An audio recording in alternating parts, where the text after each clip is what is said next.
there, it's Crystal Powell with Remax Jazz, and today I'm joined again by Sherry Corbitt, mortgage broker, and today we're going to talk about deposits. So when you purchase a house, your offer is accompanied by a deposit. It's either accompanied that day or typically now in COVID times within 24 hours, the deposit needs to be at the listing brokerage. So deposit amounts, and I get this question all the time, vary quite a bit. I do quite a bit of work down in Belleville and Trenton. The numbers vary from what we see in Durham region. Typically in Durham region, the minimum deposit is $20,000, and that varies and it goes higher based on the purchase price of the property. So it does vary based on the area as well as, again, the price of the property. Sherry, can you discuss a little bit further from your perspective how deposits work? Yeah, so a deposit is what you're giving to show the seller that you're serious, and it's held in trust at the real estate office of the seller's realtor. So that money is counted towards your down payment. So if you were purchasing a $500,000 property and your down payment was 5%, which is $25,000, and you did a $20,000 deposit, you only need the additional $5,000 that's missing from that $25,000. So sometimes people, the first myth is that they're separate, but they're counted together. If you don't have the deposit money readily available, maybe that's your money's in an RSP for your down payment, and you haven't cashed it in yet, and you want to use a line of credit, or you want, mom's fronting you it or grandpa's putting it out for you, that's fine. We can do that.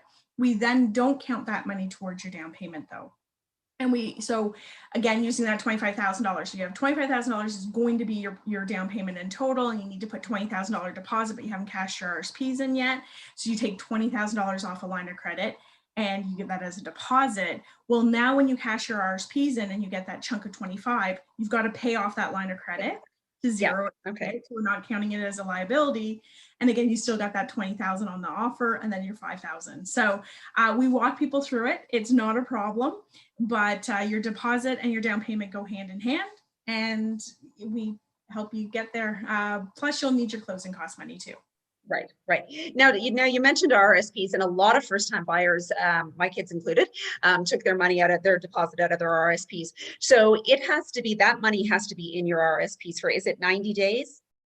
Yeah, it needs to be in for 90 days. So the RSP, I am a big supporter of putting your money into an RSP if you're first-time buyers. On average, you get $250 for every $1,000 that you put in an RSP. So if you put $10,000 into an RSP, that's $2,500 you're going to get back on next year's tax refund, give or take what, that's just a guideline.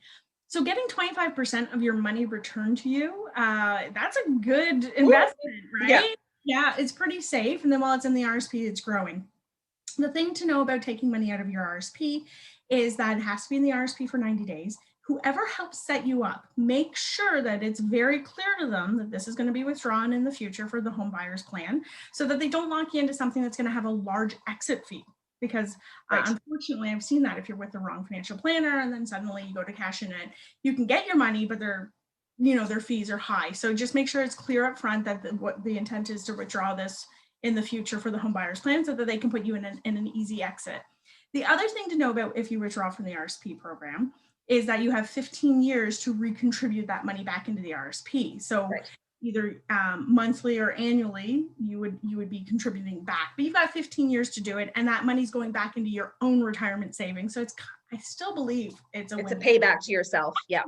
Get the tax refund of 25% over and above what you usually get on a tax refund. And the only people who really get to benefit from it is first-time buyers. So it's a special program to help you get into the market.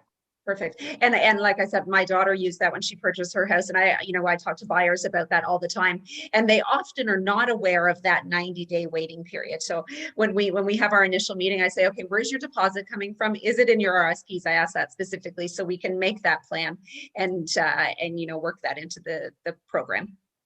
One actually little tip that I'll also give you is sometimes if it's in your RSPs and you take it out to put into your bank account, so it's sitting there, the RSP then gets closed and you can't get a statement back on it. And we will need to see 90-day statements. So before you close that RSP account, ask for 90-day history on it, because part of my job is to make sure that there's no money laundering for the FinTrack requirement. So we need to see, so if you took $30,000 out of your RSP, it's now in your bank account, and then the RSP account gets closed and you cannot go back to that lender and get a 90-day history, that causes a lot of problems. We have workarounds, but it's so much easier when closing it. You just say, can I have 90 days, please? So that's a tip. Take that one.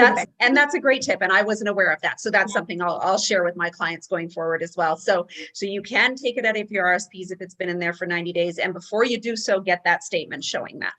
Yeah, get that 90 days showing that money didn't magically appear there. Right. Like magic money. Yeah. If you have any questions about the real estate market or thinking about buying or selling or all things real estate, just call Crystal, 905-263-4412. Thanks so much, Sherry, and we'll talk to you soon. Okay. Thank you. Have a great day, everybody.